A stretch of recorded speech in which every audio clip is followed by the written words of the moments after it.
welcome again to the Explaining History podcast.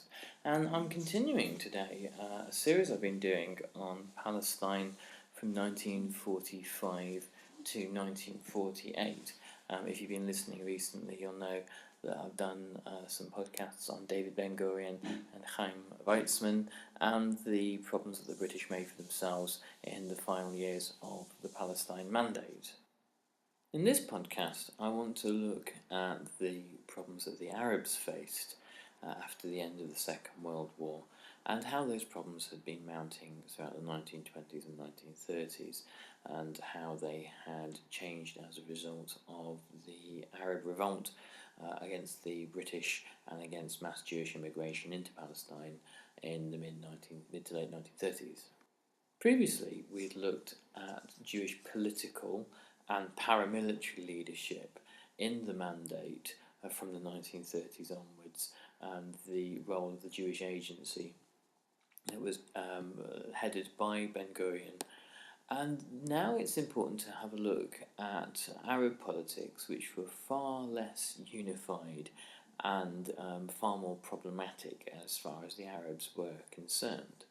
Despite the fact that the British often had sympathies towards the Arabs, and many of the administrators in Palestine and military figures in Palestine thought that perhaps the Arabs should have been given a fairer deal, the fact was that Jews coming to Palestine had greater political influence with the British due to the activities of people like Chaim Weizmann and the organisation of Ben-Gurion. There wasn't really an Arab equivalent.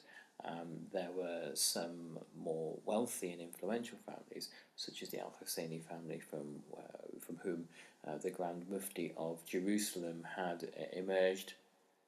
But the tier below the wealthier Arab landowners in Palestine were really poor tenant peasants or even landless peasants who were as occupied with the problems of day-to-day survival as they were with anxieties over Jewish immigration. One of the problems after 1917 was that Palestine had been carved out of the Ottoman Empire. The Ottomans had administrated it as a province, and they had granted power to local elites.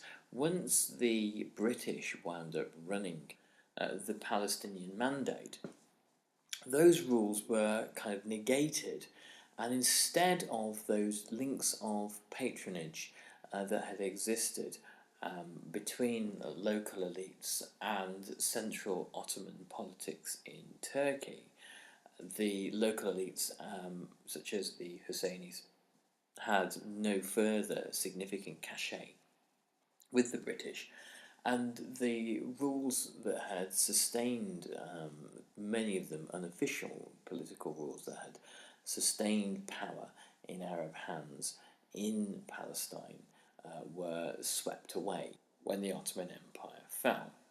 And because the landowning families of Palestine, the landowning Arab families of Palestine, and the poor peasants that they held sway over were of relatively minor stature in comparative terms, it was difficult to replicate these power relations or attempt to rebuild them. What the British found when they occupied Palestine and after the League of Nations mandate was established, which was held under British supervision, was that essentially a feudal world existed. There were towns and cities, obviously, which had been built by the Ottomans, and during the various periods of Tanzimat and the Young Turk era had been enhanced and developed with railways and that sort of thing.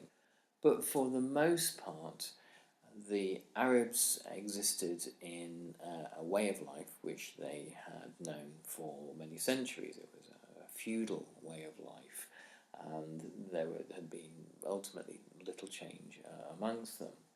Zionism, a modern nationalist ideology with its liberal and reactionary facets to it, came with all the aspects of modernity, all the institutions and ideas of modernity that were necessary. The Zionists began to establish, for example, universities, centres of learning and schools. They began to establish trade unions, political parties, legal structures pertaining to land ownership, and they began to buy land. In essence, what the Zionists brought with them and what Jewish immigration brought with it to Palestine after 1917 were the key ideas of modernity. And it was the march of modernity that was particularly frightening to Arabs because it brought with it irresistible and unstoppable change. And the fact that Jews had institutions like the Jewish Agency and trade unions meant that Jewish rights were more successfully protected than those of Arabs. The access that Jewish people had to healthcare and medicine was far superior than that of the Arabs. When Jewish workers were working on building sites in places like Tel Aviv, for example, and their Arab contemporaries were working on the same site, because the Jews were unionised, they got paid better. So what this shows is that when a modern state was introduced into the mandate, or the kind of trappings of modernity, under the auspices of the British and to some extent the Jews as well, by understanding the workings of modernity and the institutions that help modern life regulate itself and regulate the rights of individuals and promote the rights of individuals, the Jews had something of a head start. And the issue of land ownership was going to be a particularly crucial one. One of the really sore points in Arab nationalism in Palestine was the transference of land from Arabs to Jews. However, it was invariably Arabs that sold the land to Jewish settlers. In Tom Segev's really excellent book, One Palestine Complete, he talks about a complex cultural politics of the land amongst Zionists, and about how the idea of working the land, and this was tied up with the notion of kibbutzes and that sort of thing, would reforge the Jewish character. As we know, the popular anti-Semitic tropes within Europe about Jews being moneylenders or merchants in precious stones or that kind of thing often depicted Jewish men as being sort of weak and dissolute and rather wretched characters, and there being nothing particularly manly about them. And the Zionists argued that generations, decades, perhaps centuries of anti-Semitism in Europe had left the Jewish man, particularly, a rather servile figure, and that land ownership and working the land as a frontier settler would really reforge the Jewish character. And it's very interesting that there are so many parallels in the 20th century with this idea. There are obviously fascist and Stalinist ideas about the reforging of character, the remaking of the individual through manual work, through working the land. And quite why there's this profusion of these sorts of ideas, I'm not entirely clear, but it might be something to do with the advance of modernity itself, and the kind of the modernist idea that the individual can be reforged, redeveloped, and reshaped in all sorts of ways. In a way, it's a profoundly utopian idea, and the first half of the 20th century is nothing if not a period where different kinds of utopias are considered and attempted to be put into action, normally with horrendous results. The point here is that for the first few decades of Jewish immigration into Palestine, there was something of a frontier spirit that came with Jewish migrants. in the 1920s and 30s. Many of these migrants were from Eastern Europe, particularly Poland, and there was a belief that this new virgin territory could be transformed through hard work and diligence and effort. And the often tribal nature of the Arab peoples and the nomadic nature of some of the Arab peoples, the Bedouin, met with a great deal of scorn from some Jewish migrants who thought that it represented an idleness, that if there wasn't this hands-on approach to building new farms and building settlements and towns and all the infrastructure that had to go with them, roads, schools, hospitals, and that kind of thing, then surely the Arabs didn't either want the land or weren't likely to value the land, or perhaps on some level weren't entitled to the land. And the idea that land ownership meant doing something with the land, developing it so that it was more valuable, was inherent within the new settler project. Relations between Arabs and Jews before the British arrived were relatively peaceable. The Ottomans had about as little time for both groups and were unconcerned about the politics of either the Jews or the Arabs, as long as they were relatively quiet and paid their taxes and didn't cause any trouble. Palestine for them was something of a backwater. It was a small and relatively unimportant part of the empire. It was obviously where there was a convergence of three religions, but they thought comparatively little about it. It was sparsely populated and certainly didn't generate the sorts of revenues for the Ottoman coffers that would have made it particularly a place of great importance.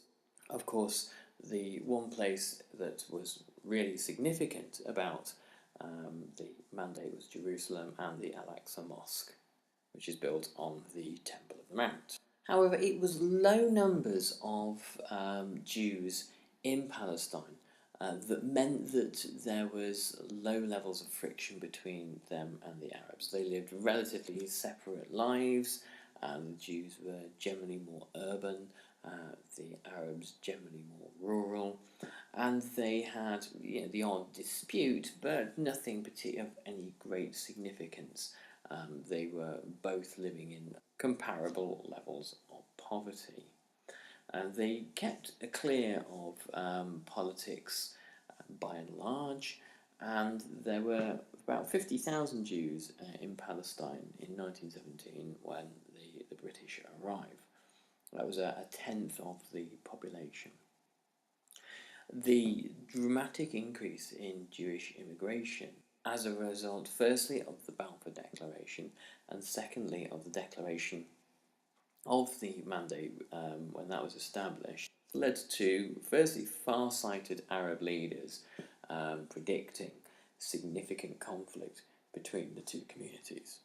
Ben-Gurion said words to the effect of that there could be no compromise between the Arabs and the Jews, and Ben-Gurion himself was far from being one of the more inflexible, intransigent figures within the Zionist movement. Ben-Gurion did hope for some kind of state where there could be an accommodation between Arabs and Jews. In Victor Sebastian's book, 1946, he quotes Field Marshal Bernard Montgomery. When Montgomery was a younger general in Palestine in the 1930s, he said, "The Jew murders the Arab, and the Arabs murder the Jews. This is what is going on in Palestine now, and it will go on for another 50 years in all probability." Unfortunately, that turned out to be something of an underestimate on Montgomery's part. Nazism and a number of related anti-Semitic, authoritarian, nationalist regimes developing across Eastern Europe in countries such as Poland and Romania saw a flood of refugees and migrants into Palestine to settle. In a decade, 250,000 came between 1929 and 1939. And the Pressure on the land begins to dramatically increase. The Arab tenant farmers were very often thrown off their land to accommodate new Jewish settlers. The land was sold to Jewish settlers fair and square, and when it changed hands, the settlers simply viewed the Arabs who had been there as tenant farmers for generations as squatters and got rid of them. New Jewish settlements became sites of tension between Jews and Arabs, and sites of rioting and, in some cases, murders of Jewish settlers, though the Jewish settlers didn't simply take this lying down and arm themselves and fought back. One settler, Joseph Trumpeldor, has become an iconic figure in the story of the Palestine Mandate and the story of the creation of the State of Israel, and is seen in revered terms as a result. Trumpeldor was a Russian Jew who had come to Palestine in 1911. He'd been a decorated war hero in the Russian army during the Russo-Japanese War, and he came as a Zionist in 1911 and fought with the British in the Jewish Legion against the Germans and the Ottoman Empire. He was killed at Tel Hai, a Jewish settlement in Galilee, which by the time of Trumpeldor's death had fallen under the control of the French Mandate of Syria. The Arabs at the time were far more concerned about fighting the brutal French occupation of Syria. But in 1920, Tel Hai came under attack from hundreds of Shiite Arab farmers and paramilitaries who were loyal to the king of Syria, who was none other than Faisal of Arabia, who had been Prince Faisal, son of Sharif Hussein of Mecca, and who went on later, after the French had turfed him out of Syria, to become King Faisal of Iraq. The irony for the Jews of Tel Hai is that the Arabs believed that the French had taken shelter at the settlement, and they weren't initially there to attack the Jews at all. Trumpeldor took command as a former military man, and there is some confusion as to what occurred, that there was some breakdown in communications. Anyway, a firefight ensues, of which 5 Jews and 7 Arabs are killed, and Trumpeldor was shot in the stomach, and he later became really kind of a martyr for the Zionist cause. And the kind of the misremembering of this history has been quite expedient in a way and romanticised, and the idea that it was a colossal misunderstanding doesn't really help in sort of narratives of martyrdom and persecution and all that sort of thing, and the kind of the Alamo spirit of standing up against an overwhelming enemy. All this sort of romantic stuff that nations love to create in order to sort of sell their national myths and make themselves a kind of a compelling story. Often land could be owned by Arabs who didn't live in Palestine. There would have been Arabs living all over Arabia that owned bits of Palestine, and then they would sell the land to Zionist organisations, and organisations that had enough collective money to buy large tracts of land. And the Arabs who didn't live in Palestine cared very little for the people that lived on the land that they owned.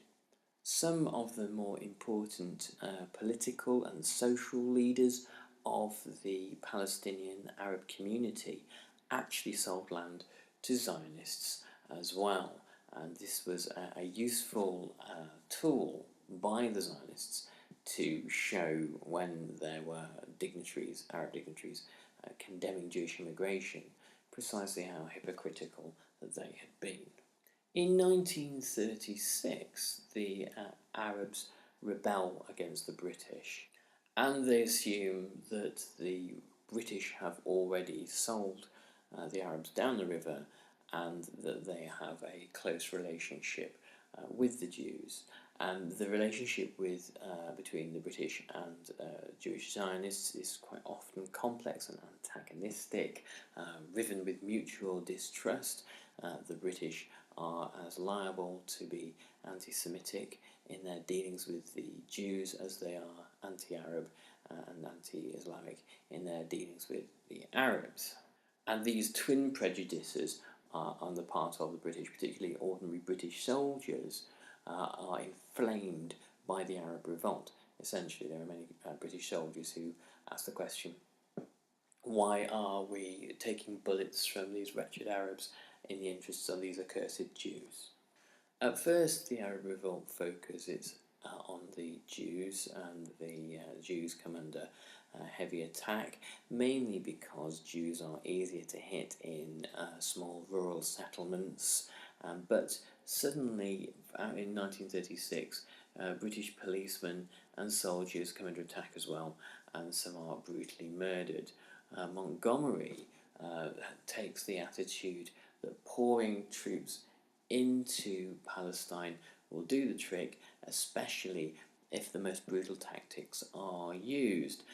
Montgomery learned a thing or two from his violent suppression of Irish nationalism in County Cork towards the end of the Irish War of Independence.